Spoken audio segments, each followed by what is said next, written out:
बड़े काबिल, बल्कि बीजेपी में एक ही काबिल पढ़ा लिखा आदमी है। मैंने कई मर्तबा उनसे डिबेट किया, मगर मैं आपसे माजरत चाहता हूं। ऐसा नहीं है कि मैं जा रहा हूं, बल्कि पहले ही मैंने आपसे कहा था कि मुझे 6:20 को जाने दीजिए, क्योंकि मुझे रोजा है, रोजा खोलना है, इसलिए मैं इजाजत चाहता हूं। फिर कभी इंशाल्लाह जिंदगी बाकी रही तो अंजना ओम कश्यप के प्रोग्राम पे सुधांशु जी से जरूर डिबेट होगी, बहस होगी। ठीक है। एक सवाल मेरा है जो जाने से पहले आपके, और सुधांशु जी की बात बाद में होगी, मैं लूंगी सर आपसे। सर, आप कहते हैं कि मैं देश की संसद में अल्लाह के नाम पर अपना ओथ लेता हूं। आप अपने फेथ को, अपने आस्था को देश की सबसे बड़ी जगह, जो पावर हाउस है, संसद है इस देश की, वहां पर आप ला सकते हैं। वो कम्युनल नहीं होता। लेकिन अगर प्रधानमंत्री अयोध्या चले जाए राम मंदिर के लिए तो वो कम्युनल हो जाता है। ये कितने लोग स्वीकारेंगे? मैडम, बहुत आसान जवाब है इसका। क्या असदुद्दीन ओवैसी दीन इस्लाम को किसी पर मुसल्लत कर रहा है, फोर्स कर रहा है कि यही मेजॉरिटेरियन सही रिलीजन है, इसको मानना पड़ेगा? क्या मैंने ऐसा क्या? नहीं किया। मैंने अगर अल्लाह के नाम पर पार्लियामेंट में बहसत मेंबर ऑफ पार्लियामेंट ओथ लिया, क्योंकि लॉ में इजाजत है उसकी।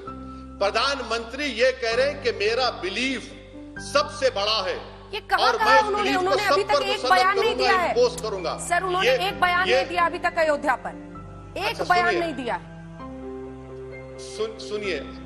सुनिए, मैं आपकी मेमोरी को ताजा कर देता हूं। 2014 में मैं पार्लियामेंट में बैठा था। प्रधानमंत्री बहसत प्रधानमंत्री पहली स्पीच देते हैं और देश की सबसे बड़ी पंचायत में खड़े होकर कहते हैं कि 1200 साल की गुलामी के बाद हमको सत्ता मिली है। बताइए मैं क्या सोचूं? मुझे तो मालूम है कि 200 साल के अंग्रेजों की गुलामी थी। 1200 साल की गुलामी के बाद सत्ता मिली। वो देश का प्रधानमंत्री जो अंबेडकर के संविधान पर ओथ लेकर आता है, ये जुमला का। अब आप बताइए, प्रधानमंत्री क्या कर रहे थे?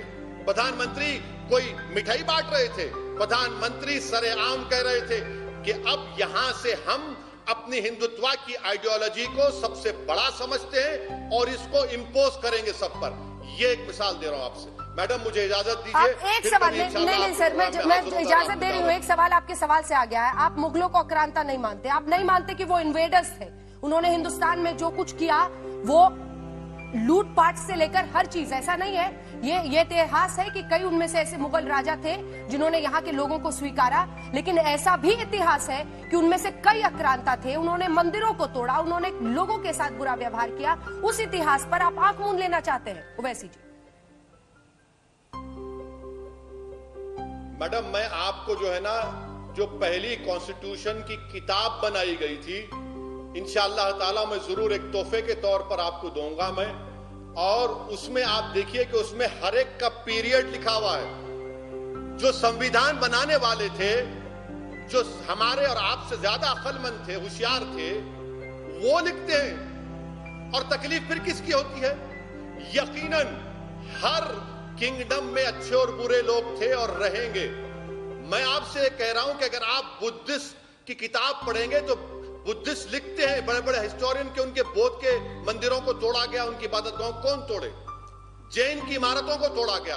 मैडम, मेरी आपसे एक ही गुजारिश है कि जो लोग इस तरह का सवाल आपके जरिए से मुझसे कर रहे हैं, भाई साहब, 1947 में देश को आजादी मिली।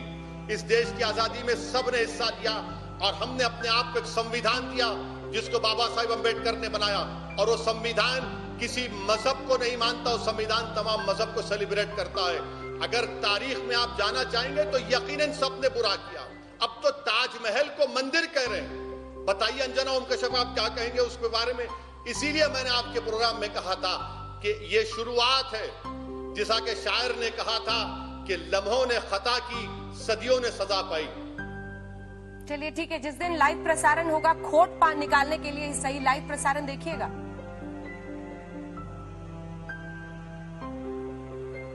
अब मैडम, हम तो एक तकलीफ के साथ देखेंगे कि उस जगह पर हमारी 400 साल तक मस्जिद थी, वहां पर खबरस्तान भी था। खबरस्तान के ऊपर आप ये काम कर रहे हैं, ये रिकॉर्ड में है, सुप्रीम कोर्ट के जजमेंट में देख लीजिए। मगर मैं आपसे वादा कर रहा हूं, देश से वादा कर रहा हूं कि जब तक ओवैसी जिंदा रहेगा, ये बोलता रहेगा।